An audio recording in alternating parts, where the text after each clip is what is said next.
حسین حسین حسین حسین۔ اس بہترین سوزخانی کے بعد میں زمین خطابت کے آسمان حجت الاسلام والمسلمین مولانا سید عروج الحسن رضوی صاحب جو میرے چھوٹے بھائی بھی ہیں، میں ان سے گزارش کرتا ہوں مرحوم جناب طیب کاظمی صاحب کے ان 4 مصروں کے ساتھ ماتم کو تیغ آہ کو خنجر بنا دیا،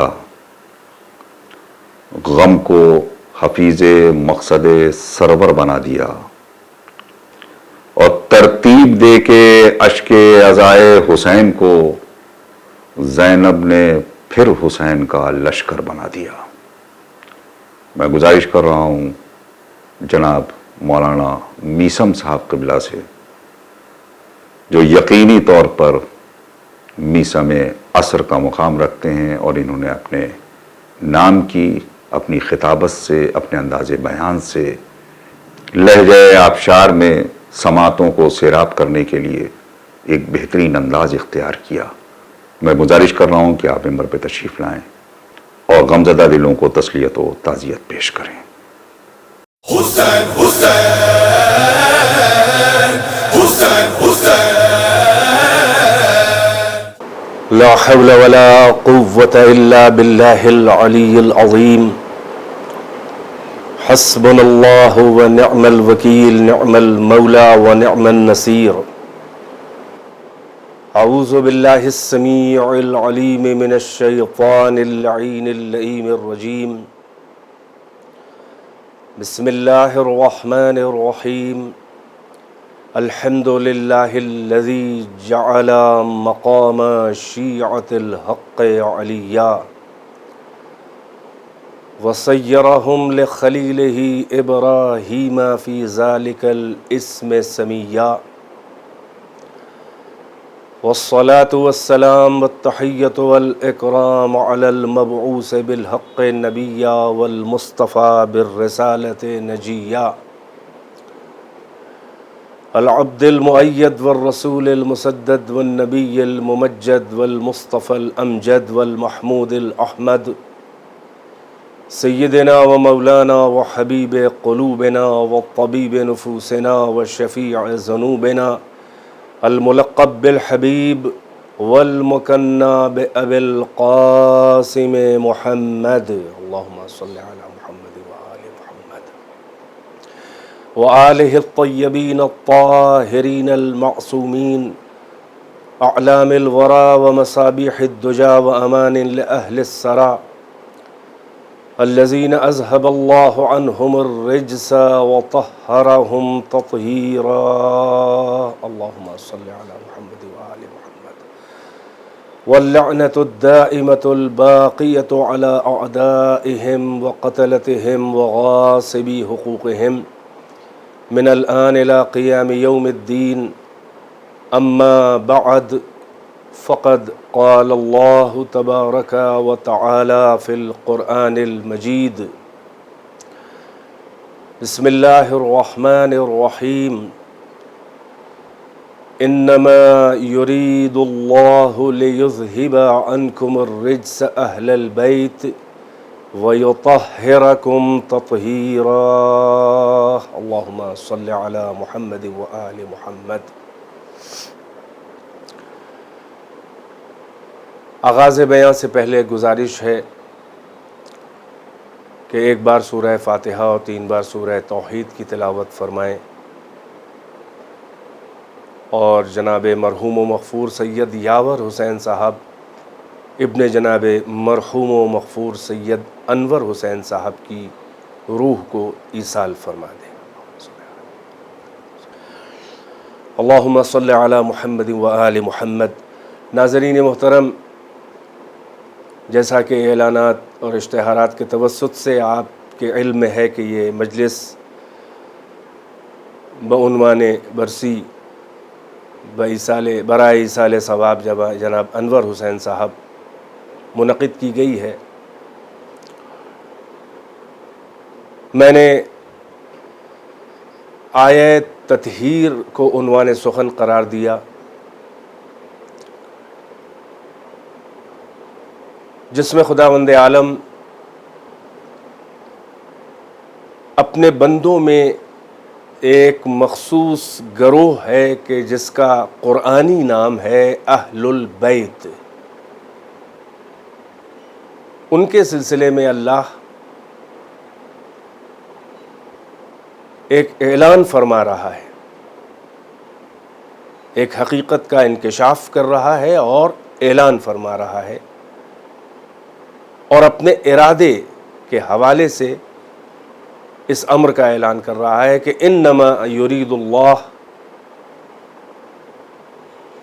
بس اللہ کا ارادہ یہ ہے، لیذہب عنکم الرجس اہل البیت،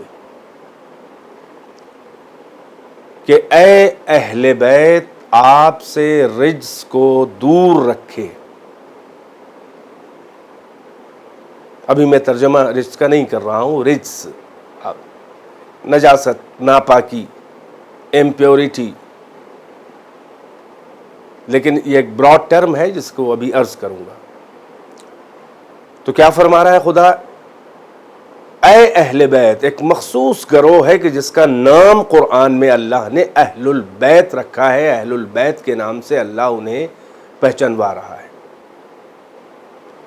اے اہل بیت، اللہ کا ارادہ یہ ہے کہ آپ سے رجس کو دور رکھے، وَيُطَهِّرَكُمْ تَطْهِيرًا، اور آپ کو ویسا پاک رکھے کہ جو پاک رکھنے کا حق ہے. ایسی تطہیر کرے، ایسا پاک رکھے کہ جو حق تطہیر و طہارت ہے.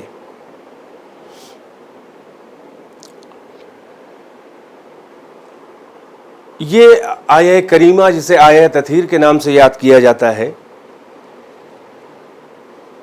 حقیقت میں یہ آیت وہ جو بھی اہل بیت ہوں اللہ کی نظر میں وہ خاصان خدا، اس کو میں بعد میں ڈیفائن کروں گا، لیکن پہلے یہ عرض کر دوں کہ یہ آیت جو ہے وہ ان اہل بیت کی فقط فضیلت میں نہیں نازل ہوئی ہے، بلکہ یہ آیت جو ہے وہ معیار فضیلت کو بیان کرنا چاہ رہی ہے. یعنی وہ کرائیٹیرین، وہ کسوٹی، وہ معیار کہ جس کسوٹی پر پرکھنے کے بعد فضیلت بنتی ہے. یعنی آیت فقط فضیلت کا اعلان نہیں کر رہی ہے کہ اہل بیت میں یہ فضیلت ہے، یہ بات ہے، یہ کمال ہے، نہیں، بلکہ آیہ تطہیر معیار فضیلت بتا رہی ہے کہ کوئی بھی انسان صاحب فضل اور صاحب فضائل کن معیاروں پر، کس کسوٹی پر بنتا ہے. اب ظاہر ہے کہ اس کارگاہ ہستی میں جب کوئی نہ تھا اور اللہ تھا، حدیث قدسی میں ہے کہ کنت کنزا مخفیہ فاحببت ان اعرف فخلقت الخلق لکی اعرف، میں ایک چھپا ہوا خزانہ تھا. اللہ اپنے بارے میں بتا رہا ہے، اپنی ذات کے بارے میں، کہ میں چھپا ہوا خزانہ تھا، کنز مخفی تھا.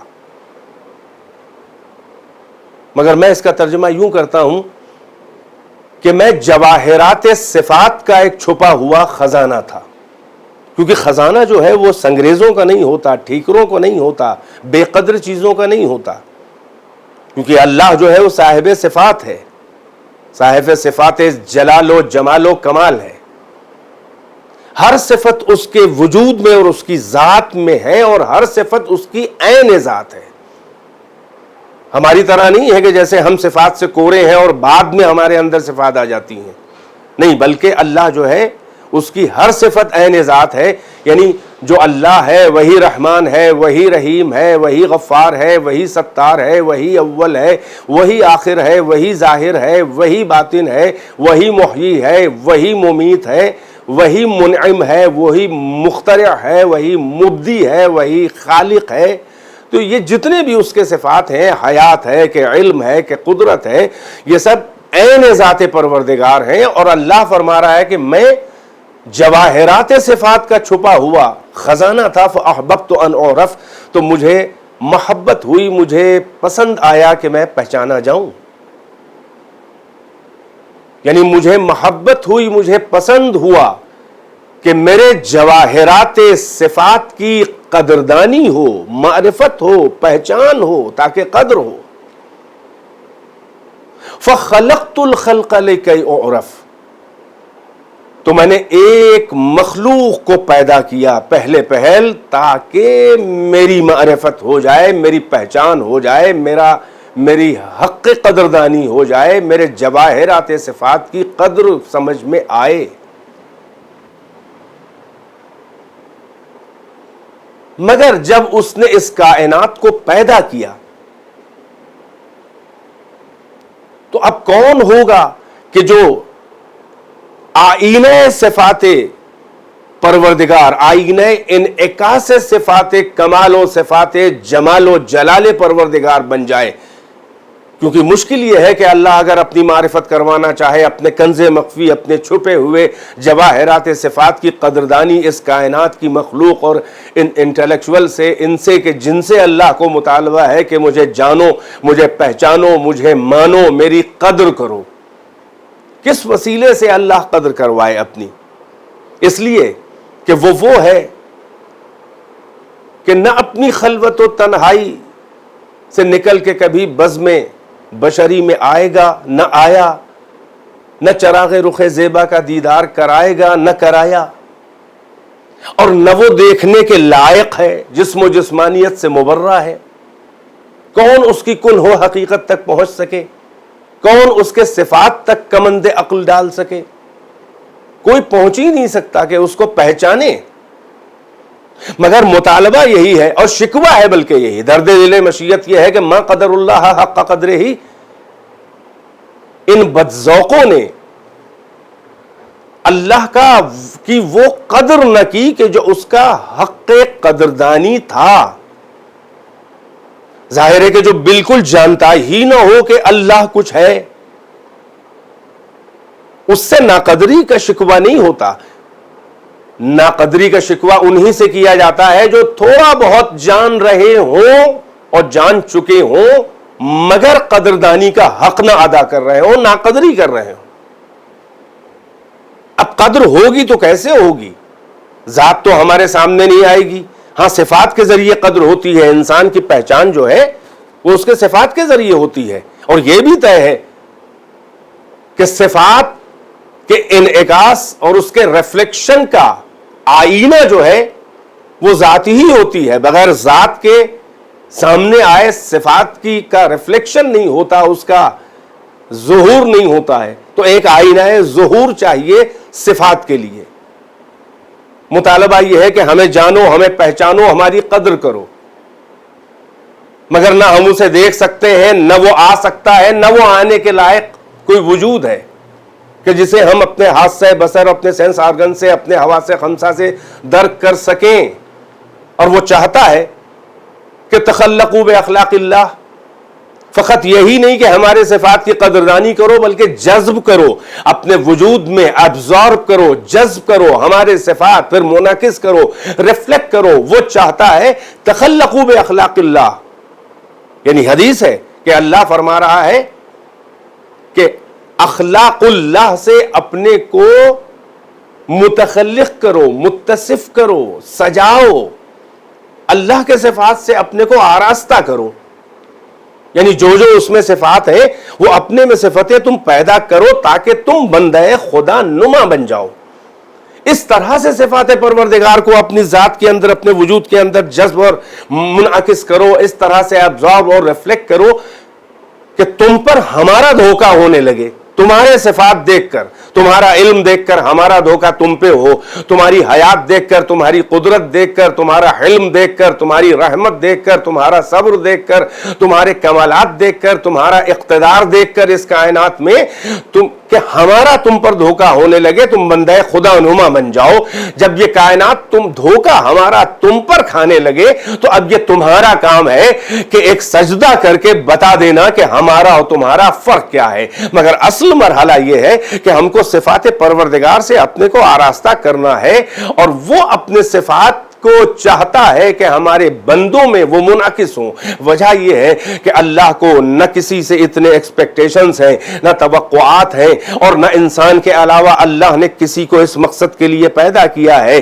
نہ زمین کے فرش زمردی کو اپنا آئینہ انعکاس بنایا، نہ عرش کے کہکشانی شامیانے کو اپنے صفات کا آئینہ بنایا، نہ کوہ و جبل و دشت و صحرا کو اپنے صفات جلال و جمال کا آئینہ بنایا، نہ قندیل شمس و قمر کو اپنے صفات کا آئینہ بنایا، نہ ستاروں کی رہ گزر اور کہکشاؤں کو اپنے صفات کا آئینہ بنایا، نہ امواج دریا اور دریا کی طغیانی کو اپنے صفات کا آئینہ بنایا، نہ اس نے گلشن رنگ و بو کو اپنا آئینہ بنایا. نہیں، بلکہ اگر اس نے آئینہ صفات اپنے جلال و جمال و کمال کا بنایا ہے تو وہ انسان کو بنایا ہے.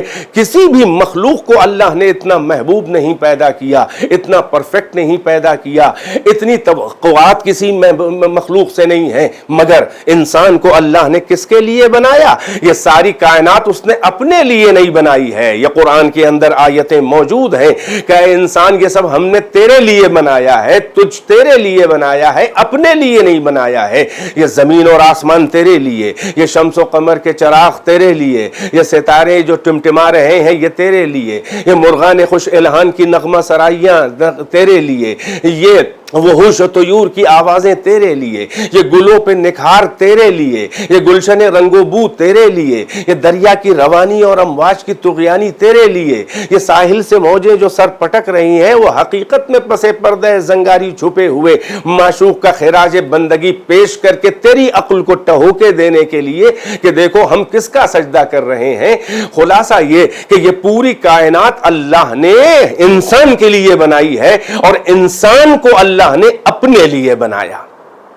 یہی سبب ہے کہ کسی کا قصیدہ اللہ نے خلق کر کے زمین و آسمان اور عرش و حتیٰ کہ ملائکہ اور حوران جنت کے حسن کو خلق کر کے نہ انہیں احسن تقویم کہا اور نہ اپنے کو ان سے نسبت دے کے احسن الخالقین کہا، مگر انسان سے اللہ کو توقعات جو تھیں، اس لیے اس کی خلقت بھی بڑے فراغت اور دلچسپی کے ساتھ اللہ نے کی اور اس کے مدارج خلقت کا ذکر بھی کیا ہے. جب انسان کو پیدا کرنا ہوا تو فرمایا کہ لقد خلقنا الانسان فی احسن تقویم ثم رددناہ اسفل سافلین، یعنی ہم نے انسان کو بہترین قوام حیات پر پیدا کیا ہے، ہم نے بہترین عنصر پہ انسان کو پیدا کیا ہے، احسن تقویم پہ پیدا کیا ہے.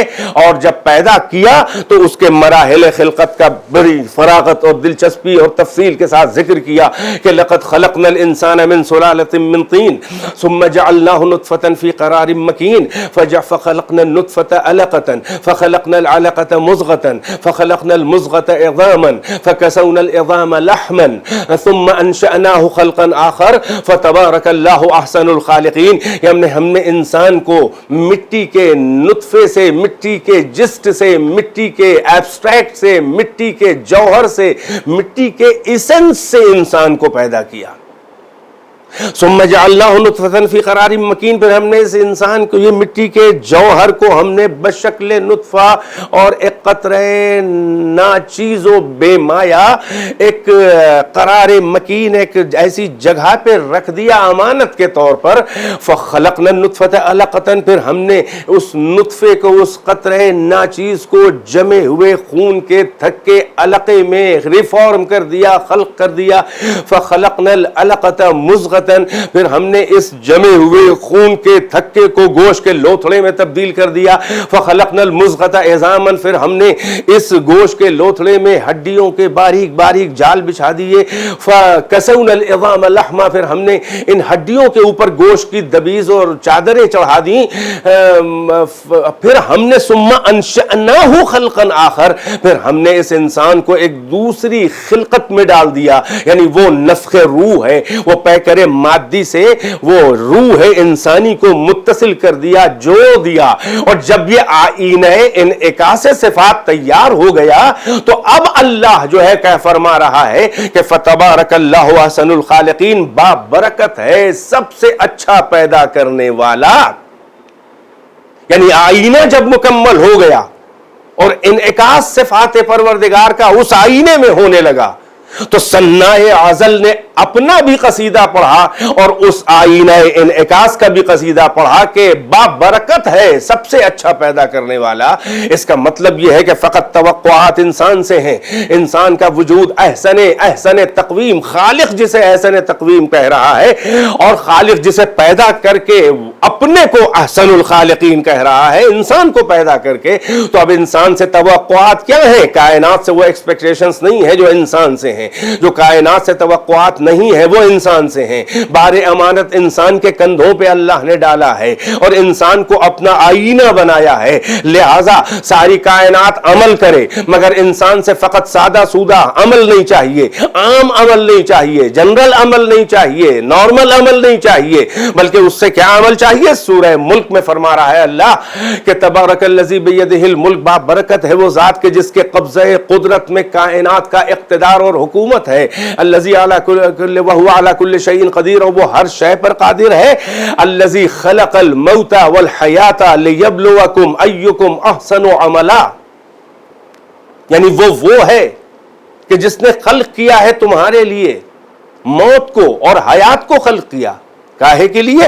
لیبلوکم ایکم احسن عملا، تاکہ تمہارا امتحان لے، تمہیں ایگزامن کرے، تمہاری ٹیسٹنگ کرے، تمہیں ابتلا میں ڈالے، تمہارا امتحان لے۔ کیا امتحان ہے؟ کہ ایکم احسن عملا، کہ تم میں سب سے بہترین عمل کرنے والا کون ہے، ازرو عمل احسن کون ہے، یعنی دا بیسٹ کون ہے، یہ امتحان لینا چاہ رہا ہے۔ تو احسن تقویم جو ہے وہ انسان کی ابتدا ہے، اسے پیدا کر کے اللہ اپنے کو احسن الخالقین کہہ رہا ہے۔ تو اب توقع انسان سے عمل کی نہیں ہے بلکہ احسن عمل کی توقعات ہیں، یہ ہے انسان کا کمال اور معیار۔ یعنی اللہ چاہتا ہے کہ میرے صفات اپنے اندر پیدا کرو تاکہ تمہیں دیکھ کے ہمارے صفات کا اندازہ ہو۔ مختلف آیتیں قرآن مجید کی ہیں کہ یہ آیتیں ہم نے کس کے لیے بنائی ہیں۔ ان سورہ بقرہ، ان فی خلق السماوات والارض واختلاف اللیل والنہار والفلک التي تجری بما فی البحر بما ينفع الناس وما انزل الله من السماء من ماء فأحيا به الارض بعد موتها وبث فيها من كل دابة وتصريف الرياح والسحاب المسخر بين السماء والارض لآيات لقوم يعقلون، یعنی یہ اختلاف یہ خلق، یہ مخلوقات آسمان و زمین، یا زمینوں اور آسمانوں میں جتنی بھی میری مخلوقات ہیں، یہ اختلاف لیل و نہار، یہ مانند جامع میکدہ روز و شب کا ایک دوسرے کے پیچھے ان کے تعاقب میں آنا اور جانا، یہ کشتیاں جو دوشے دریا کے اوپر، سطح دریا کے اوپر جو رواں دواں ہے، تم کو بھی اے انسان اپنے اوپر حمل کیے لادے ہوئے، اور وہ مال کے جو تم کو نفع پہنچاتا ہے اسے اپنے اوپر سنبھالے ہوئے یہ دریا میں جو چل رہی ہیں، اور وہ ہم نے آسمان سے جو پانی نازل کیا،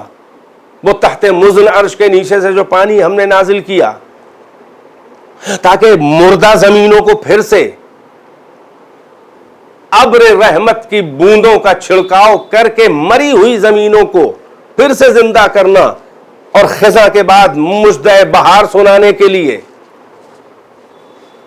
اور یہ پہاڑوں کے دروں میں گنگناتی ہوئی نسیم سحری جو تیرے ذوق موسیقیت اور نغمگی کو تسکین دے رہی ہے، اور یہ زمین و آسمان کے درمیان لکہائے ابر، یہ بادل کے ٹکڑے، یہ بھورے بھورے بادل جیسے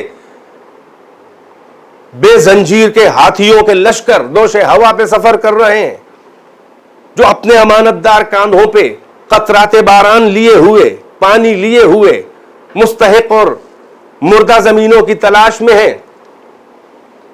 یہ سب ہم نے کس لیے پیدا کیا؟ اللہ فرما رہا ہے لآیاتن، یہ میری نشانیاں ہیں، یہ میری آیتیں ہیں، یہ میری علامتیں ہیں، لقوم یعقلون، اس قوم کے لیے یہ آیتیں ہم نے پیدا کی ہیں، ان کے لیے پیدا کی ہیں یعقلون کے، جو عقل والے ہیں، جو عقل سے سوچتے ہیں، جو آیات آفاق و انفس میں مجھے تلاش کر رہے ہیں۔ سنوریہم آیاتنا فی الآفاق وفی انفسہم حتی یتبین لہم انہ الحق، ہم اپنی عنقریب اپنے وجود کی نشانیاں، آیات ہم آفاق میں، ان افقوں میں، ان کائنات میں اور ان کی جانوں میں ہم دکھائیں گے کہ ان کو یقین ہو جائے، ان پر آشکار ہو جائے کہ وہ حق ہے، تو ظاہر ہے کہ یہ آیتیں اللہ نے صاحبان عقل کے لیے پیدا کی ہیں۔ کس لیے پیدا کی ہیں؟ تاکہ انہیں دیکھ کے اللہ کی معرفت ہو اور اس کے صفات کا اندازہ لگے تمہیں، اور اس کے صفات کو تم اپنے اندر جذب کرو۔ مگر اے پروردگار، تو نے تو آیتوں کو پیدا کیا تھا اس لیے کہ انسان ان کے ذریعے معرفت حاصل کرے تیری، ان آیتوں کو دیکھ کر خالق آیات کا اندازہ ہو، اس لیے کہ ہر مکان جو ہے وہ اپنے معمار کا پتہ دیتا ہے، ہر صنعت اپنے صانع کی مشاقی بتاتی ہے، ہر تصویر مصور کی فنکاری کا سراغ دیتی ہے، ہر معلول سے علت کا اندازہ ہوتا ہے، ہر مسبب سے اس کے سبب کا پتہ ملتا ہے۔ اللہ نے آیتیں اس لیے پیدا کی تھیں کہ انسان ان آیتوں کی انگلی پکڑ کے راہ تحقیق و معرفت و راہ تلاش و جستجو میں عرفان خدا، معرفت خدا، اللہ کی پہچان کی راہ میں ان آیتوں کا سہارا لے کر 2 قدم آگے بڑھے۔ اور اے انسان، اگر اس راہ میں آگے بڑھنے میں راہ کے پیچ و خم میں کہیں تو گم ہونے لگا تو ہمت نہ ہارنا، ہم اپنا ہاتھ بڑھا کے تجھے اس منزل تک بلا لیں گے، مگر تو 2 قدم اپنے خلوص کے ساتھ آگے تو بڑھ، میری معرفت کا اندازہ تو کر۔ ہم نے اس کائنات میں دیکھا کہ اس سارے عقل والے ہیں، یہ آیتیں اللہ نے کس لیے پیدا کی تھی؟ تاکہ انسان اللہ کی معرفت حاصل کرے، یعنی آیتوں کے ذریعے خالق آیات تک پہنچے۔ مگر ہمیں تو اکثریت ایسی نظر آئی ہے کہ ان آیتوں کے ذریعے لوگ بھٹکتے ہوئے نظر آئے ہیں، ان آیتوں کو خالق آیات بنا بیٹھے ہیں، ان آیتوں کو وہ اپنا معبود بنا بیٹھے ہیں۔ مگر اللہ نے کیا کہا تھا؟ اللہ نے کہا تھا کہ آیتوں کے ذریعے خالق آیات تک پہنچنا، اے پروردگارہ تیرا مقصد تو یہ تھا کہ تیرے عقل والے بندے چھوٹی چھوٹی آیتوں کا سہارا لے کر خالق آیات کی معرفت حاصل کریں اور اس کے قریب ہو، مگر تیرا مقصد تو بظاہر پورا ہوتا ہوا نہیں نظر آیا۔ تیرے اکثر بندے تو مشرک نظر آئے جو آیتوں کی پوجا کرنے لگے، جو آیتوں کو سجدہ کرنے لگے۔ پروردگارہ تو نے تو اسی لیے بس پیدا کیا تھا کہ ما خلقت الجن والانس الا لیعبدون، ہم نے جن اور انس کو نہیں پیدا کیا مگر اس لیے کہ بس وہ میری عبادت کریں۔ تو جن کا مقصد خلقت ہی تیری بندگی تھی، اور ان آیتوں کا مقصد خلقت تھا انسان کی کو راستہ دکھایا جائے، مگر اکثریت سے تجھے یہی تو شکوہ ہے، یہ تو ہی تو کہہ رہا ہے کہ ما قدر اللہ حق قدرہ، اللہ کی ان بدذوقوں نے وہ قدر نہ کی کہ جو اس کا حق قدردانی تھا۔ تو ہی تو یہ شکوہ کر رہا ہے کہ وَقَلِيلٌ مِّنْ عِبَادِيَ الشَّكُورُ، میرے شاکر بندے، میرے شکر گزار بندے، میری قدر کرنے والے بندے تو بہت تھوڑے سے ہیں۔ تو پھر ان آیتوں کا مقصد خلقت کہاں گیا اور انسان کا مقصد خلقت کہاں گیا؟ اکثریت تو ہم کو بھٹکتی ہوئی نظر آ رہی ہے۔ اللہ یہ کہہ رہا ہے کہ ان آیتوں کے ذریعے میری معرفت حاصل کر، مگر اس انسان بدذوق نے کیا کیا کہ آیات کو خالق آیات سمجھ بیٹھا۔ یہ انسان مبدأ سفر کو مقصد سفر سمجھ بیٹھا، یہ انسان راہ کے سنگ میل کو منزل سمجھ بیٹھا، یہ انسان راستوں کے پیچ و خم میں بھٹک کے رہ گیا۔ تو ادھر سے آواز قدرت آئی کہ اے انسان تو بدذوق ہے، تو غدار ہے، یا ایھا الانسان ما غرک بربک الکریم الذی خلقک فسواک فعدلک وفی ای صورۃ شاء رکبک۔ اے انسان مغرور و فریب خوردہ، اے ذرا ذرا سی بات میں دھوکہ کھا جانے والے غدار اور فریب خوردہ انسان، تجھے تیرے رب کریم سے کس نے بدگمان کر دیا کہ جس نے تجھے پیدا کیا، الذی خلقک فسواک، پھر تجھے نکسک سے درست کیا، یعنی تیری تصویر حسن کو لاجواب بنایا، فعدلک، پھر تیرے وجود میں عدل اور اعتدال اور ایکویلیبریم برتا، یعنی ایسی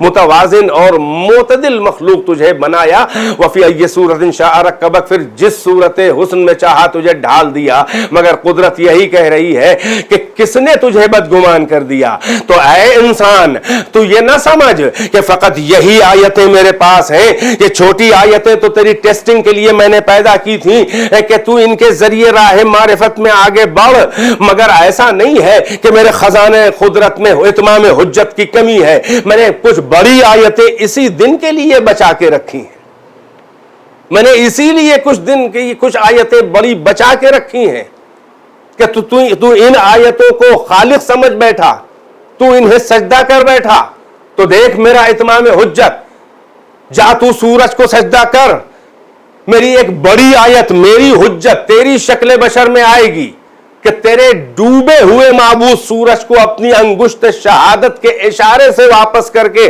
پھر سے افق پہ لا کے میرا بندہ علی جو ہے یہ میرا اتمام حجت ہے، تو سورج کو سجدہ کر، میرا بندہ جو ہے وہ سورج کو پلٹا دے گا، جا تو چاند کو سجدہ کر، میرے میخانہ توحید کا ساقی مہوش اپنی انگشت شہادت کے اشارے سے چاند کے 2 ٹکڑے کر کے تجھے وہ اپنے کمال پر انگشت بدندہ اور حیرت انگیز کر دے گا۔ جا تو ستاروں کو سجدہ کر، تو سمجھ میرے ستاروں کو کاتب تقدیر، تو ستاروں کی چال سے اپنی قسمت آزمائی کر، مگر کبھی اس در پہ بھی تو نے نظر کی ہے کہ ستارے کی قسمت جس در کے اوپر ہے تو ستاروں کی پرستش کر، میری زہرا کے در پہ تیرا معبود ستارہ سجدہ کرنے کے لیے آئے گا اس کے در کی تعظیم میں۔ تو یہ اتمام حجت اللہ نے کر دیا ہے انسان کے اوپر۔ وجہ یہ ہے کہ اللہ نے انسان کے لیے اس عالم اکبر کو سجایا تاکہ آیتوں پہ نظر ڈالے، ان آیتوں کو بنایا وسیلہ عرفان، تب کہا کہ ہمیں پہچاننے کے بعد جب عقل سے پرکھ لو تو دل میں اتار لو تاکہ ایمان آ جائے۔ اسی لیے عقل کو اللہ نے بنایا مرکز عرفان۔ وجود میں 2 چیزیں ہیں، ایک کو عقل کہا جاتا ہے، ایک کو قلب۔ عقل دی ہے، خواہشات دی ہیں، اختیار دیا ہے، ٹیسٹنگ کے لیے امتحان لیا ہے، کوئی کمی نہیں رکھی ہے۔ عقل کو اللہ نے بنایا مرکز عرفان، معرفت کا مرکز، وسیلہ معرفت۔ قلب کو بنایا مرکز ایمان، ایمان دل کی چیز ہے۔ قالت الاعراب آمنا قل لم تؤمنوا ولكن قولوا اسلمنا ولما يدخل الايمان في قلوبكم، یعنی ایمان قلب کی چیز ہے۔ اس کے لیے مثال دے رہا ہوں قرآن سے کہ اعراب نے آ کے کہا رسول ہے، رسول آپ کی خدمت میں، یہ اعراب یہ دیہاتی بدو کہتے ہیں کہ ہم ایمان لائے، آپ ان سے کہہ دیجئے کہ تم ایمان نہیں لائے ہو، بس اتنا کہو کہ اسلام لائے ہو۔ کیوں؟ اس لیے کہ لما يدخل الايمان في قلوبكم، ابھی ایمان تو تمہارے دل میں اترا ہی نہیں۔ اس کا مطلب قلب جو ہے وہ مرکز ایمان ہے۔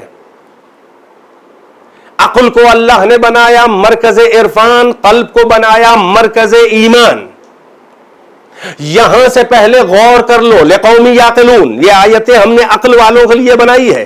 عقل مرکز عرفان ہے، عقل کے ذریعے میری مخلوقات، میری جتنے سورج چاند ستارے زمین پہاڑ وغیرہ وغیرہ، ان سب پر غور کرو عقل کے ذریعے۔ ابھی مجھے بغیر پرکھے ہوئے ایمان نہیں چاہیے، مجھے وہ محبت نہیں چاہیے کہ جو کھوکھلی ہو، ہمیں وہ ایمان نہیں چاہیے کہ جس کے بیک گراؤنڈ میں ہو، جس کی بیس میں، جس کی بنیاد میں عرفان نہ ہو۔ میں جبرن اپنے کو منوانا چاہتا تو مجھے ماننے والوں کی کمی نہیں ہے، ساری دنیا مجھے مان رہی ہے، چاہے اختیار سے مانے چاہے بے اختیار سے مانے، مگر میں چاہتا ہوں کہ تو ایک مجھے سجدہ اختیاری کر، 1000 سجدے نہیں، ایک سجدہ ایسا کر کہ میرا حق قدردانی ادا ہو جائے، میرا حق سمجھ کے مجھے پہچان کے میرا سجدہ کر۔ اسی لیے اللہ نے عقل کے سہارے حوالے کر دیا ہے، ساری اپنی معرفت کا مرکز عقل کو بنایا، کائنات کو سجا کے عقل دے کر، اختیار دے کر انسان سے کہا کہ اب ان آیتوں میں غور کرو۔ الذین، مدح کی ہے اسی لیے اللہ نے کہ الذین یتفکرون فی خلق السماوات والارض ربنا ما خلقت ھذا باطلا، یعنی وہ میرے خاص بندے اللہ مدح کر رہا ہے، اپریشیٹ کر رہا ہے اور ان کی پہچان کروا رہا ہے کہ وہ ایسے میرے بندے ہیں کہ خلق سماوات والارض، اس کائنات میں میری کریشن میں تفکر کرتے ہیں، غور کرتے ہیں، اور جب ان کو کچھ نظر آتا ہے اس میں تو کہتے ہیں کہ ربنا ما خلقت ھذا باطلا، ہے ہمارے پالنے والے تو نے اس کائنات، ان آیتوں کو، ان مخلوقات کو یوں ہی تو نہیں پیدا کیا ہے، فقنا عذاب النار، تو اب تک جو تیری معرفت اور قدردانی میں کوتاہیاں ہوئی ہیں ان کو بخش دے اور ہمیں عذاب نار سے بچا لے۔ تو اللہ نے عقل کو بنایا ہے مرکز غور و فکر و تفکر اور مرکز عرفان، یعنی پہچاننے کا ٹول اور وسیلہ عقل کو بنایا، عقل کو عرفان بنایا، اور پھر قلب کو مرکز ایمان بنایا ہے۔ توجہ ہے کہ نہیں ہے؟ یعنی عجب منزل ہے، عقل کو مرکز عرفان بنایا، قلب کو مرکز ایمان بنایا۔ اس لیے بنایا تھا کہ عرفان جب حاصل ہو جائے تو ایمان آسان ہو جائے، اور اپنے اختیار سے ایمان لاؤ، کسی کے جبر سے نہیں، کسی کے کہنے سے نہیں، کسی کے کنونس کرنے سے نہیں، کسی کے فیڈ بیک سے نہیں، یعنی اسے تقلیدی ایمان نہیں چاہیے، اپنی توحید پر، اپنے دین پر یقین، اپنے وجود پر، اپنے ذات پر، اپنی قدرت پر، آخرت پر یقین جو ہے وہ ایمان اللہ کو تقلیدی نہیں پسند ہے، بلکہ چاہتا ہے کہ تم تحقیق کر کے عقل کے ذریعے ہم سے قریب آؤ اور ہمیں پہچانو، اور جب عقل میں ہم اتر جائیں تو پھر وہ خود بخود دل میں محبت ہماری بیٹھ جائے گی کہ جسے ایمان کہا جاتا ہے۔ یعنی عقل اور قلب آپ دیکھیں، ایک مرکز عرفان ہے، ایک مرکز ایمان ہے۔ کہنے کو تو یہ دو بالش کا فاصلہ ہے، عقل و قلب، کہنے کو تو یہ دو بالش کا فاصلہ ہے، مگر کائنات کی عقلوں کو صدیاں گزر جاتی ہیں اس مختصر سی مسافت کو طے کرنے میں۔ ہمیں تو یہی تاریخ انسانیت نظر آئی کہ اس مختصر سی مسافت کو عقلیں طے کرنے میں صدیاں لگا دیتی ہیں، ورنہ اکثریت جو ہے وہ ناقدری نہ ہوتی، اکثریت کافر نہ ہوتی، انسانوں کی اکثریت مشرک نہ ہوتی۔ اللہ نے اسی لیے عقل دی تھی، اس کو ٹولز بنایا تھا معرفت کے، کہ اس کے ذریعے جو ہے قلب میں ایمان اتر آئے، مگر اکثریت جو ہے وہ عقل ہی پر پرکھنے ہی میں ایسا الجھ گئی کہ اس منزل ایمان آئی نہیں، قلب میں ایمان اترا ہی نہیں۔ تو یاد رہے، فقط عرفان کافی نہیں ہے جب تک کہ ایمان میں تحلیل نہ ہو جائے، اور یہ بھی تاریخی حقیقت ہے، تاریخ آدم و عالم اور تاریخ بشریت اور انسانیت کی، کہ ہر عرفان ایمان میں کنورٹ نہیں ہو پاتا، ہر عرفان ایمان میں تحلیل نہیں ہو پاتا، ڈیزالو نہیں ہو پاتا، کنورٹ نہیں ہو پاتا۔ اگر ہر عرفان ایمان میں بدلنے والا آٹومیٹیکلی ہوتا تو شیطان کبھی بھی ملعون نہ قرار پاتا اور انکار سجدہ نہ کرتا، کیونکہ وہاں عرفان کی کمی نہیں تھی، پہچان رہا تھا، وہ تو براہ راست اللہ کی عبادت و سجدے کر رہا تھا، وہ رب بھی مانتا تھا، اللہ کو اپنا خالق بھی مانتا تھا، صاحب عزت و اکرام بھی مانتا تھا، قابل پرستش، مستحق عبادت و بندگی بھی پاتا تھا، چاہتا تھا، سمجھتا تھا، اور یہی تو اس کا تھا بظاہر ایشو کہ بس تیرا سجدہ، یعنی معرفت جتنی ہونی چاہیے، جتنی ضروری تھی اسے تھی، عرفان میں کمی نہیں تھی، عرفان کے، ابلیس کے، مگر وہ عرفان جو ہے وہ ایمان میں کنورٹ نہیں کر سکا، تبدیل نہیں ہو سکا۔ اس کے دل میں اگر ایمان اتر گیا ہوتا، یعنی عرفان سے اس نے اگر ایمان کا سفر، عقل سے قلب کا سفر کر لیا ہوتا، تو وہ آخری سجدے کا بھی انکار نہ کرتا۔ اس کا مطلب یہ ہے کہ ہر عرفان ایمان میں کنورٹ نہیں ہو پاتا، یعنی یہ آیتیں کافی نہیں ہیں ایمان کے لیے، اسی لیے خداوند عالم نے دوہرے انتظام کیے کہ آیتوں کے ذریعے اگر کوئی بھٹک رہا ہو تو ابھی یہاں پر میری قدرت رکے گی نہیں، قلب مشیت کو چین نہیں ہے جب تک کہ اتمام حجت نہ کر دے۔ اسی لیے آیتوں کا انتظام کیا ہے، اور جب آیتوں میں انسان الجھ کے آیتوں کو معبود بنا بیٹھا تو بڑی بڑی آیتیں خداوند عالم نے کائنات کی عقلوں پر اتمام حجت کرنے کے لیے یہ اہل بیت اطہار، یہ محمد و آل محمد کو بھیجا، اور ایسا بھیجا کہ یہ آیتیں کیا بتائیں گی کہ اللہ کیسا ہے؟ نہیں، اس نے آئینہ صفات جلال و جمال و کمال، وجود وجود محمد و آل محمد کو بنایا. یہ وہ اول وجود ہیں کہ جن کے لیے اللہ کہہ رہا ہے کہ کنتو کنزم مخفیہ, میں چھپا ہوا خزانہ تھا, مجھے محبت ہوئی کہ میں پہچانا جاؤں, تو میں نے ایک مخلوق کو پیدا کیا لکی عرف, تاکہ میری قدردانی ہو جائے. کون ہے اول وجود؟ یہی محمد اور آل محمد اول نور, یہی اول وجود ہیں, یہی مونس و ہمدم تنہائی مشیت ہیں, یہی کنز مخفی کے قدر والے گوہر ہیں, یہی آئینہ معرفت پروردگار ہیں, یہی پہلے اول عارف و قدردان پروردگار ہیں, یہی محرم خلوت مشیت ہیں, یہی حاشیہ مشیت ہیں, یہی قدردان صفات پروردگار ہیں, اور یہی آئینہ انعکاس صفات پروردگار ہیں. یہی وہ ہے کہ جو اس گنبد بے در میں نغمہ کن کی پہلی صدائے بازگشت ہے, انہی کا وجود نقطہ پرکار عشق ہے. یہی وہ ہے محمد اور آل محمد کہ جن کی نوائے شوق نے سکوت عدم کو توڑا, یعنی عدم کا سناٹا اللہ کے علاوہ کوئی نہیں ہے. یہی وہ پہلے عارفان پروردگار ہیں کہ جن کی نوائے شوق و تسبیح و تمجید و تکبیر و تحلیل نے اس عدم کے سکوت اور اس سناٹے میں جو شور پیدا کیا ہے, یہ آل محمد کی بندگی ہے, یہ آل محمد کی تسبیح ہے. لہذا اللہ نے انہیں اپنا آئینہ بنایا ہے کہ میں تو بس میں بشری میں نہیں آنے والا, انہیں دیکھو اور میری معرفت حاصل کرو. دیکھو, اگر سورج اگر تمہارا معبود ہوتا تو پھر یہ کون ہے علی کے جو انگلی کے اشارے پہ تمہارے معبود کو پلٹا رہا ہے؟ اگر چاند قابل پرستش ہوتا تو محمد کس لیے ایک انگلی سے دو ٹکڑے کر رہے ہیں؟ اگر ستارہ مسجود ہوتا تو کیوں زہرا کے در پہ اپنی قسمت لکھوانے کے لیے آ رہا ہے؟ اس کا مطلب یہ ہے کہ آل محمد کا جاب کیا تھا؟ ان کا جاب اور ان کی ذمہ داری پہلی تو یہ تھی کہ وہ عرفان پروردگار کی اس آخری منزل پہ جائیں کہ قلب مشیت کو تسکین ہو جائے, یعنی اس کی قدردانی ہو جائے. دنیا مانے نہ مانے, اللہ کو کافی ہے محمد و آل محمد کی معرفت اور محبت, ان کی اطاعت, ان کی بندگی کافی ہے مشیت کے لیے. اب انسان کو نمونہ بندگی چاہیے, نمونہ معرفت, آئینہ معرفت, شناخت پروردگار ہو جائے.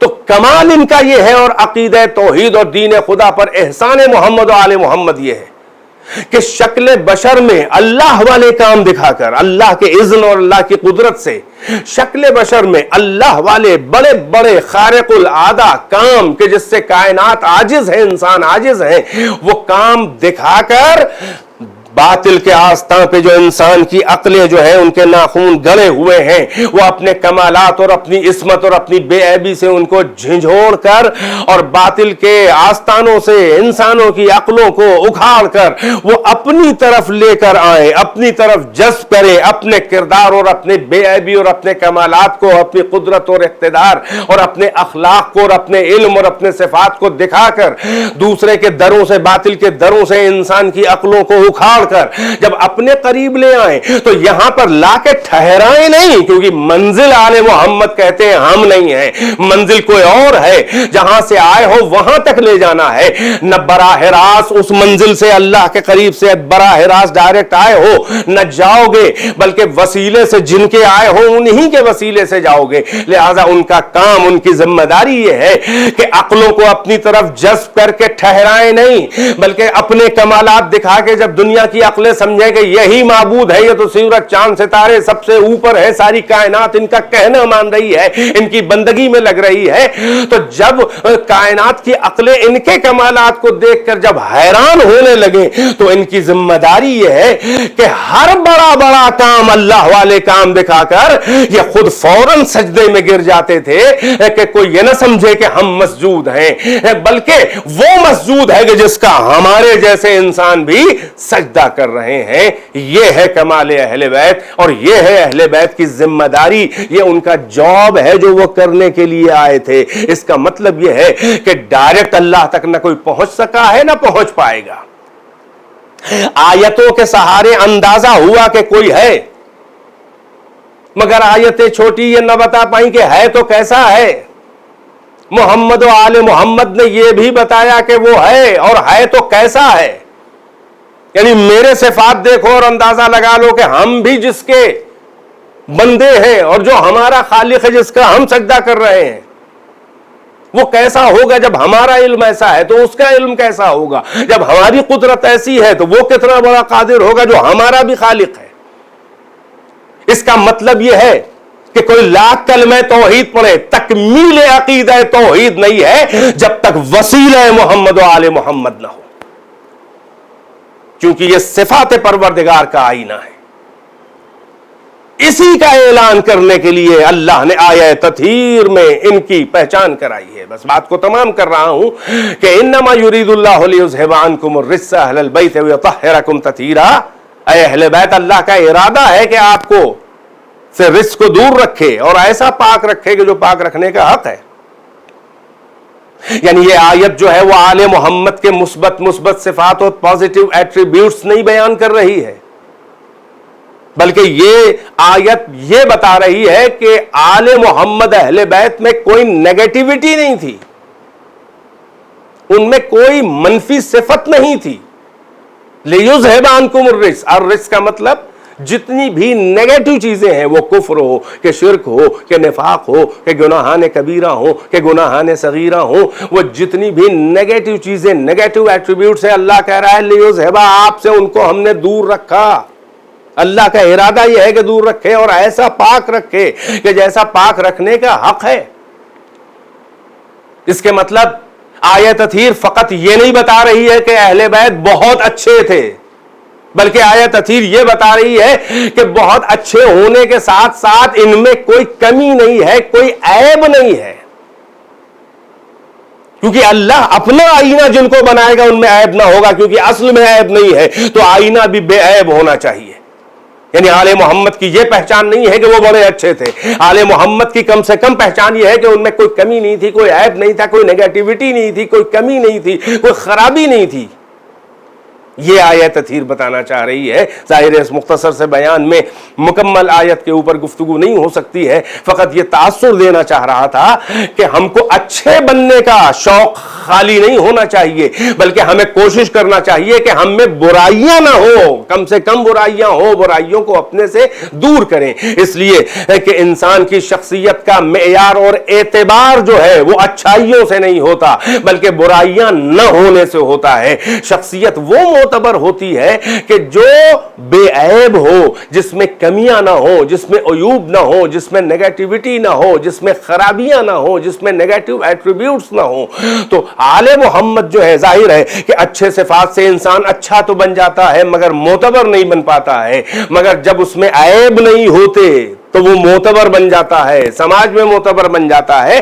خدا بند عالم اپنا تعارف کروانا چاہ رہا ہے. یہ کوئی عام بات نہیں ہے کہ بھائی کچھ اچھائیاں ہیں تو کچھ کمیاں ہیں، کچھ اچھائیاں ہیں تو کچھ خرابیاں ہیں. نہیں، اللہ اپنا تعارف، اپنے صفات کا تعارف کرانا چاہ رہا ہے تاکہ دنیا کے سامنے وہ ناز کرے اور اپنی معرفت کروائے.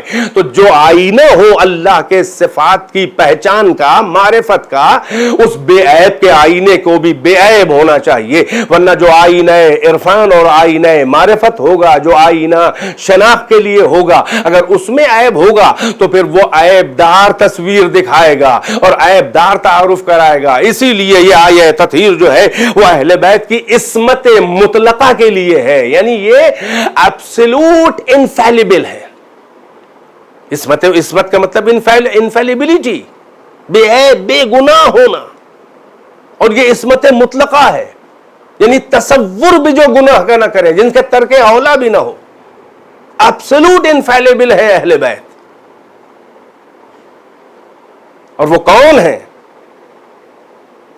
میں نے عرض کیا کہ ہمارا مکتب اہل بیت معیاروں کی بات کرتا ہے، شخصیتوں کی نہیں. کون اہل بیت ہے، کون نہیں ہے، جس کو دل چاہے فہرست میں شامل کر لے، مگر آئے معیار طہارت دیکھے. ایک تو ارادہ اللہ کا ہے، کوئی انسان کے حوالے نہیں ہے. انما یرید اللہ، اللہ کا ارادہ ہے کہ اہل بیت آپ سے رزق کو دور رکھے اور ایسا پاک رکھے جو پاک رکھنے کا حق ہے. اب حیرت کرتے ہیں لوگ، ہمارے بھائی لوگ، یہی قرآن اور یہی آیت پڑھنے والے، ایمان رکھنے والے کہ اللہ کا کلام ہے، بھئی اللہ کہہ رہا ہے کہ اہل بیت ہیں، وہ چھوڑو کون اہل بیت ہیں، پہلے معیار طے کرو تو خود بخود سمجھ میں آ جائے گا. اگر کلیہ سمجھ میں آ جائے تو افراد سمجھ میں آ جاتے ہیں، مصادیق سمجھ میں آ جاتے ہیں. کرائٹیرین، معیار معلوم، کسوٹی معلوم ہو جائے تو جو اس کسوٹی میں اترے گا وہ ہے، جو نہیں اترے گا نہیں ہے. کاہے کی پارشیلٹی، کاہے کی جنبداری، کاہے کی پارٹی بازی. قرآن میں اللہ کہہ رہا ہے تو آپ دیکھو کہ یہ کون سا ارادہ ہے. انما یرید اللہ، یہ ہمارا اور آپ کا ارادہ نہیں ہے، بلکہ اللہ کہہ رہا ہے کہ اللہ کا بس ارادہ یہ ہے کہ اہل بیت آپ سے رزق کو دور رکھے. تو ارادہ خدا سورہ یاسین، انما امرہ اذا اراد شیئا ان یقول لہ کن فیکون. اس کا امر یہ ہے، اس کا کام کا طریقہ یہ ہے کہ جب کسی شے کا وہ ارادہ کرتا ہے تو وہ کہتا ہے کہ ہو جا، کن فیکون، تو وہ ہو جاتی ہے. اور یہ ہو جا اور ہو جاتی ہے، یہ بھی لفظوں کا سہارا فقط ہمیں سمجھانے کے لیے اللہ نے لیا ہے، ورنہ وہاں اس کے امر اور اس کے فعل میں اور اس کے ارادے میں لفظوں کا بھی فاصلہ اور لفظوں کی بھی احتیاج نہیں ہے، بلکہ اس کا ارادہ ہی عین فعل ہے. یہ مطلب ہے کہ اس نے ارادہ کیا، وہ ہو گیا. تو اللہ کا ارادہ ہے اور ہم آپ کا ارادہ نہیں ہے. ہم نے ارادہ کیا اور اکثر ہم اپنے ارادے کے مطابق کر نہیں پاتے کیونکہ ہمارے پاس علم کی کمی ہے، قدرت کی کمی ہے. مگر جہاں جو علام الغیوب بھی ہے، جہاں علم عین ذات ہے، جہاں علم کی کمی نہیں ہے اور جہاں قدرت کی کمی نہیں ہے، بے نیاز ہے، قادر ہے، علی کل شیء قدیر ہے. جب وہ ارادہ کر رہا ہو تو اب کاہے کا شک ہے کہ رزق سے دور ہے کہ نہیں ہے. اب ترجمہ کرنے میں لوگ شخصیتیں اب پہلے سے طے کر لیا کہ فلاں فلاں کو فہرست میں شامل کرنا ہے، ازواج رسول اللہ کو شامل کرنا ہے. اب وہاں ترجمہ یہ کیا گیا کہ اللہ کا ارادہ اہل بیت آپ سے رزق کو دور کر دے، دور رہے، وہاں کیا جاتا ہے جہاں پہلے سے ہو، اور پاک کر دے تو پاک اسے کیا جاتا ہے جو پہلے سے پاک نہ ہو. ہمارے یہاں ترجمہ یہ کیا جاتا ہے کہ اہل بیت اللہ کا ارادہ ہے کہ رزق کو آپ سے دور رکھے اور ایسا پاک رکھے کہ جیسا پاک رکھنے کا حق ہے. تو وہاں ترجمہ جو کیا گیا ہے، ہم سمجھ رہے ہیں مجبوریاں کیا ہیں، خفا ہونے کی ضرورت نہیں ہے، بلکہ مجبوریاں پہچاننی چاہیے. وہاں پہلے سے طے کر لیا ہے کہ ازواج رسول اللہ کو اس میں شامل کرنا ہے. تو اب ترجمہ جو ہے وہ اپنے اپنے اہل بیت ہیں، اپنے اپنے اہل بیت کے معیار کو دیکھ کر ترجمہ بدل گیا. بظاہر جہاں پہلے رزق رہا ہو تو اب ترجمہ تو یہی کرنا پڑے گا مجبوراً. یعنی شخصیتیں پہلے معین کر لیں، پہلے ہی چوز کر لیں، پہلے ہی سلیکٹ کر لیں، تو اب ان کی شخصیتوں کو دیکھ کر ترجمہ کیا جا رہا ہے. مگر ہمارے یہاں یہ مجبوری نہیں تھی، کیونکہ ہمارے یہاں اہل بیت محمد ہیں، علی ہے، فاطمہ، حسن، حسین اور ان کی اولاد کے ائمہ آخری امام تک. تو یہاں کوئی مجبوری ہی نہیں تھی کہ ہم ترجمہ ادھر ادھر کا کریں. ان کی اپنے اہل بیت کے معیار پہ نظر ہے، ہماری اپنے اہل بیت جو اللہ کے واقعاً مراد ہے کہ وہ اہل بیت ہیں. تو جب ہم نے ان کا معیار طہارت دیکھا تو رزق کبھی ان کے قریب تھا ہی نہیں کہ ہم یہ ترجمہ کریں کہ اللہ کا ارادہ ہے کہ اہل بیت آپ سے رزق کو دور کر دے، کیونکہ پہلے سے پاک ہے. اس کا مطلب یہ ہے کہ آیت پاک کرنے کے لیے نہیں نازل ہو رہی ہے، بلکہ جو پہلے سے پاک ہیں، طاہر و مطہر ہیں، اللہ ان افراد کا انٹروڈکشن اور تعارف کرانے کے لیے نازل ہو رہی ہے کہ یہ اہل بیت ہیں. اسی لیے یہ جو ذہن میں آتا ہے کہ کون سا کمال ہے ان کا، چلو یہ مان لیا انہوں نے کہ ارادے پروردگار ہے، تو اب آیت نازل ہو گئی ہے اور اس کے بعد یہ لوگ جو ہے وہ رزق سے پاک ہو گئے ہیں.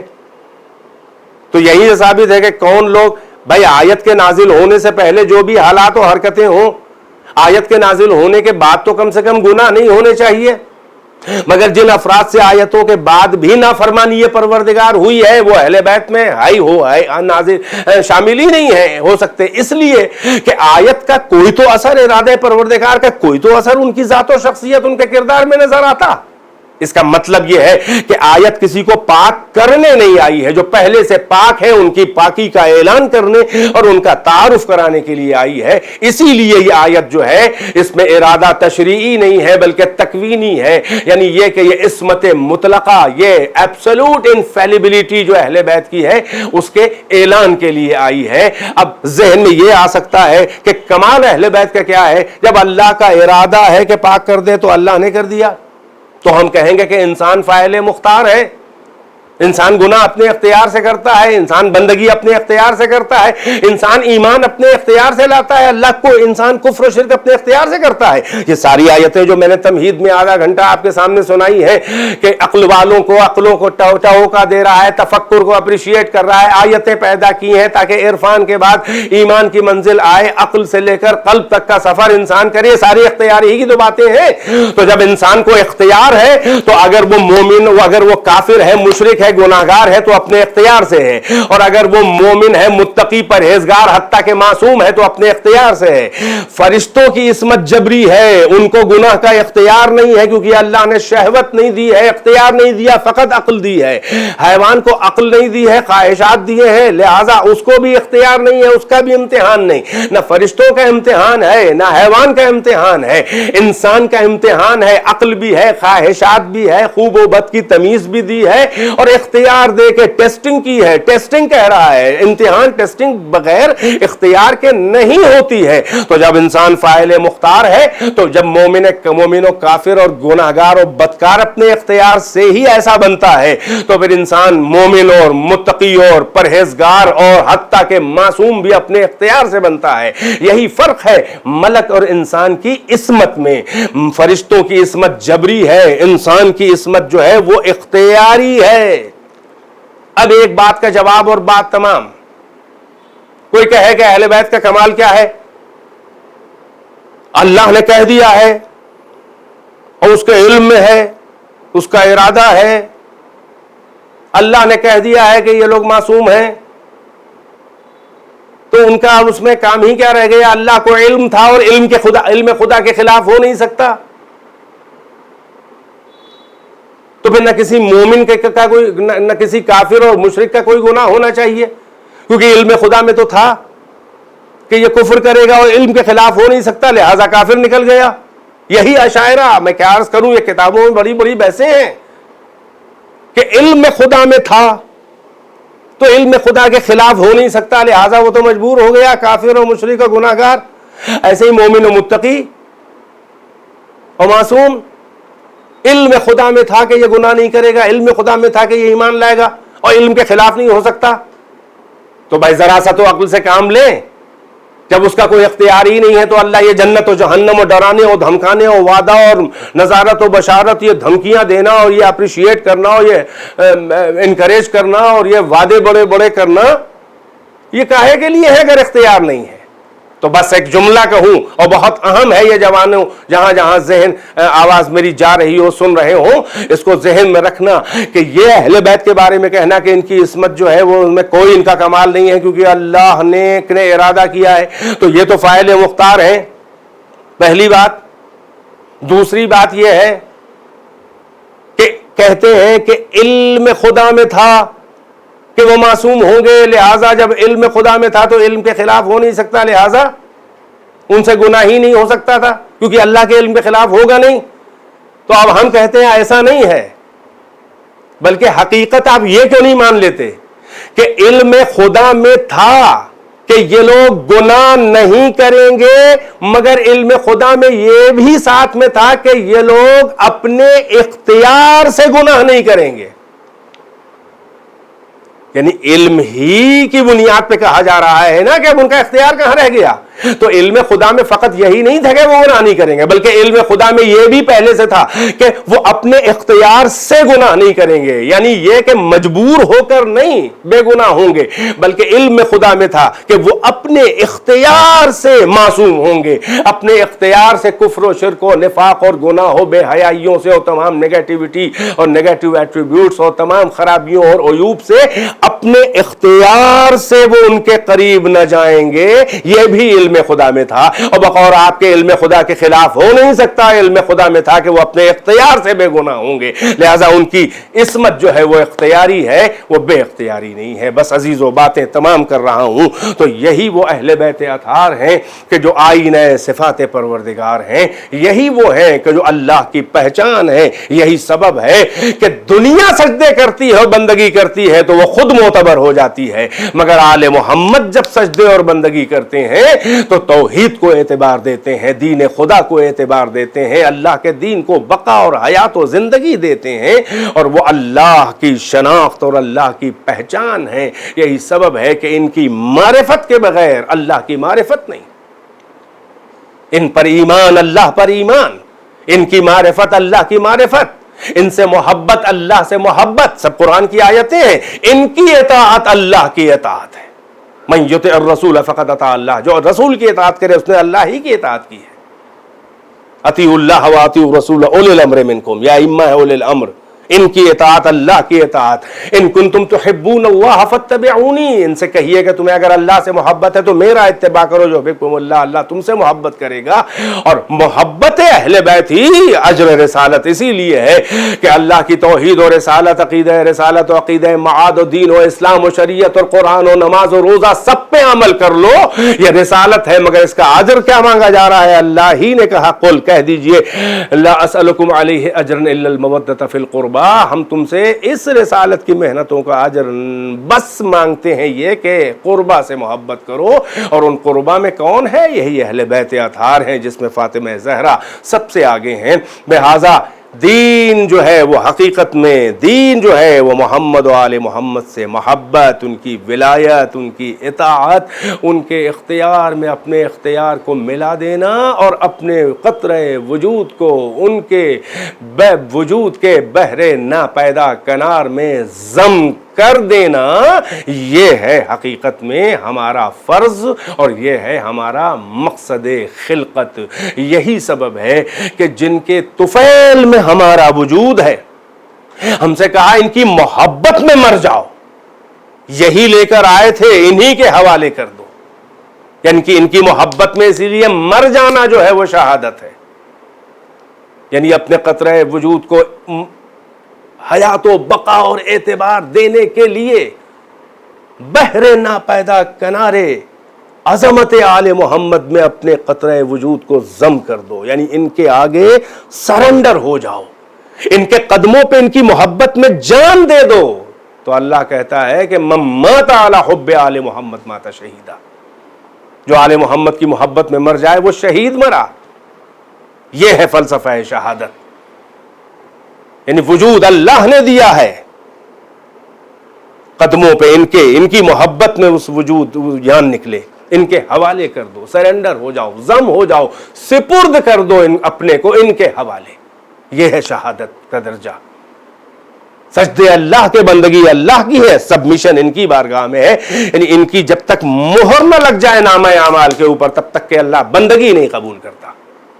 اسی لیے حدیث میں ہے کہ ایک طرف تو علی کی محبت پیغمبر سے کہلوا دیا اللہ نے کہ یا علی حب کا تقوی و ایمان و بغض کا کفر و نفاق، اے علی تیری محبت تقوی ایمان، تیرا بغض کفر و نفاق ہے۔ اور پھر یہ بھی حدیث ہے، تمام اہل سنت کی کتاب خطیب بغدادی نے بھی لکھا کیا کہ عنوان و صحیفۃ المؤمن حب علی ابن ابی طالب، مومن کے نامہ اعمال کی سرخی، ہیڈ لائن، عنوان، جو شیرشک جو اوپر لکھا ہوتا ہے، جو ہیڈنگ ہوتی ہے، کیا ہے؟ حب علی ابن ابی طالب، یعنی مومن کے نامہ اعمال کا عنوان محبت اہل بیت۔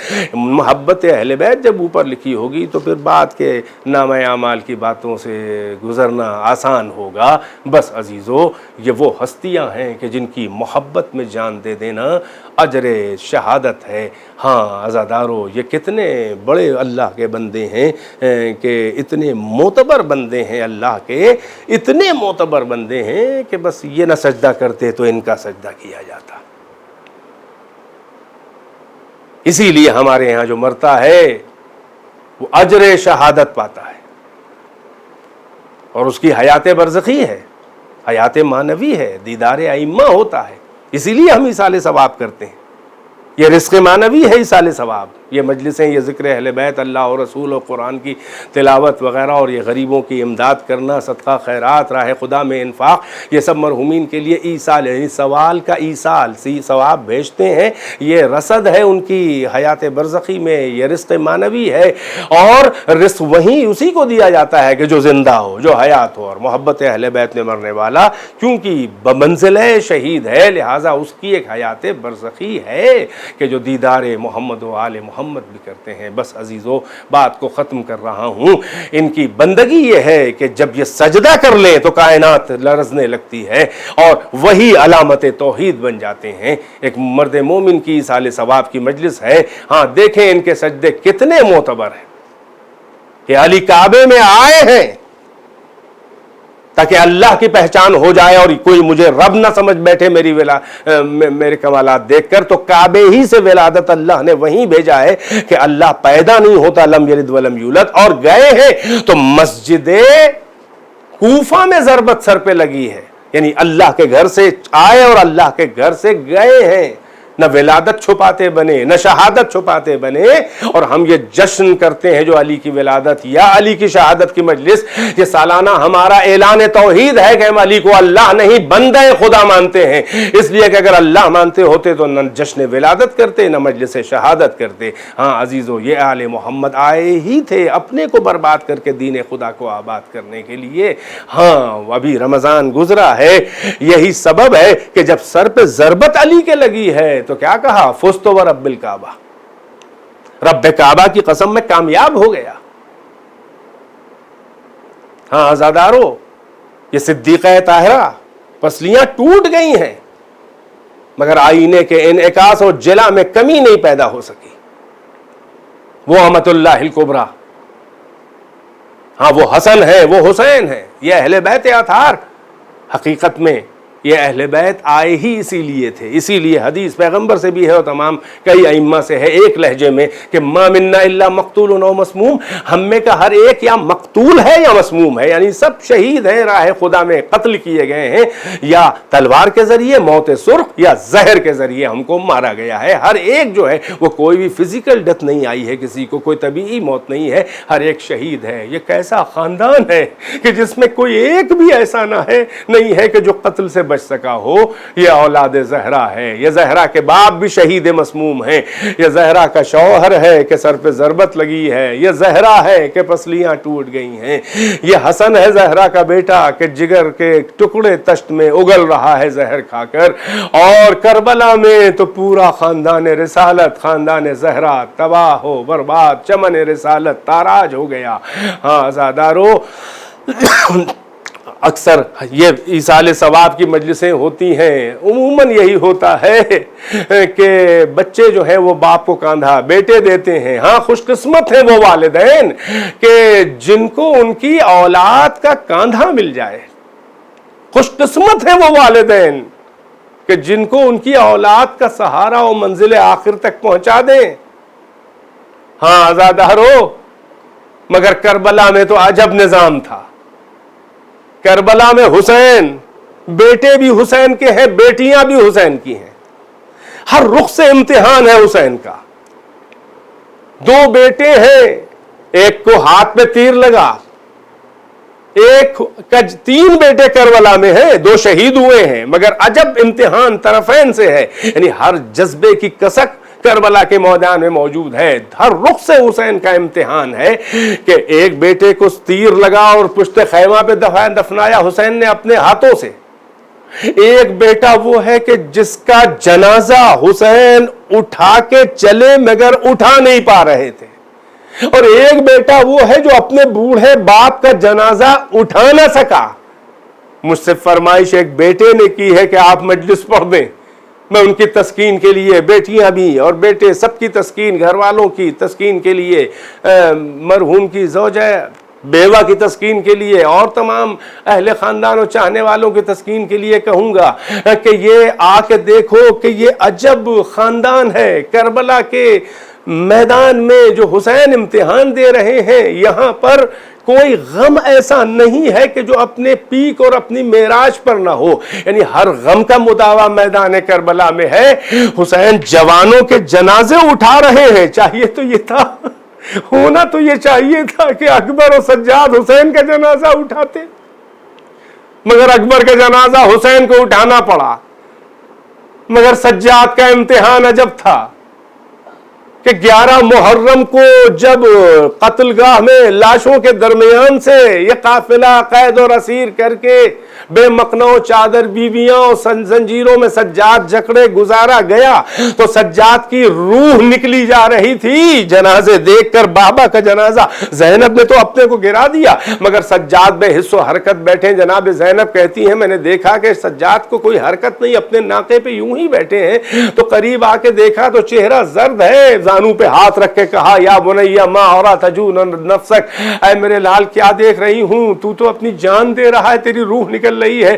تو سجاد نے کہا اے پھوپھی اماں کیوں کرنا مر جاؤں, ذرا عالم غربت و مظلومیت دیکھیے کہ بابا کا جنازہ پڑا ہے, خاک و خون میں غلطاں, اور اتنا مظلوم ہوں کہ میں ان کو دفن بھی نہیں کر سکتا.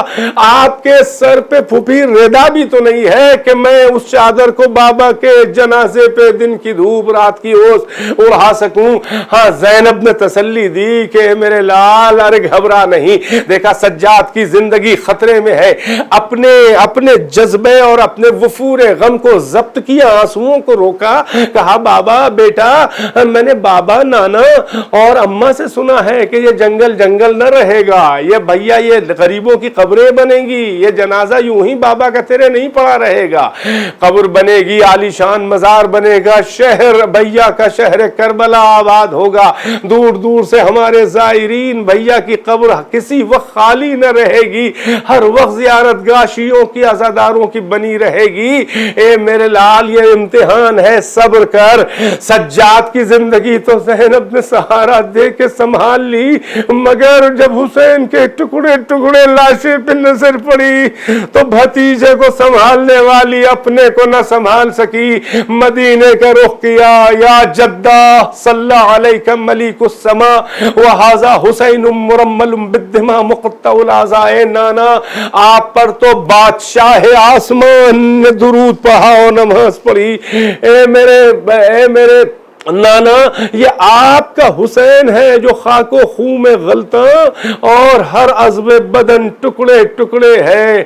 اے نانا یہ حسین کا جنازہ پہچانا نہیں جا رہا. بس عزیزو ارے بیٹیوں کی عجب قسمت ہے. بروایت ایک تو مدینے میں ہے اور 2 بچیاں سکینہ اور فاطمہ موجود ہیں. وہ بچی کہ جو رخصت آخر ہی پہ اس کا دم نکلنا چاہیے, جانا چاہیے تھا, وہ 4 سال کی بچی جو شام غریبہ میں بابا کے جنازے سے لپٹی تھی. ارے بابا کو وہ دربار شام و بازار شام و زندان شام تک یاد کر کے روتی رہی. ایک فاطمہ کبریٰ ہے جو کبھی بابا کا سر نوکے نیزہ پہ اور کبھی نامحرموں کے مجمع میں ماں پھپھیوں کے پیچھے چھپ رہی ہے. حسین نوکے نیزہ پر یہ مناظر بھی دیکھ رہے ہیں, کٹے سر سے تلاوت کلام خدا کی آوازیں بھی آ رہی ہیں, یہ بتانے کے لیے کہ کوئی ہمارا گلا بھی کاٹ لے مگر آئینہ صفات پروردگار ہم بن کے آئے ہیں. اللہ نے ہمیں انسان کامل اور قرآن ناطق بنایا ہے. لو قرآن پڑھ کے توحید کا بھی اعلان کر رہے ہیں, عصمت رسول کا بھی اعلان کر رہے ہیں, اور یہ بتا رہے ہیں کہ گلا کٹنے کے بعد بھی اگر قرآن ملے گا تو ہم اہل بیت سے ملے گا, دین ملے گا تو اہل بیت سے ملے گا.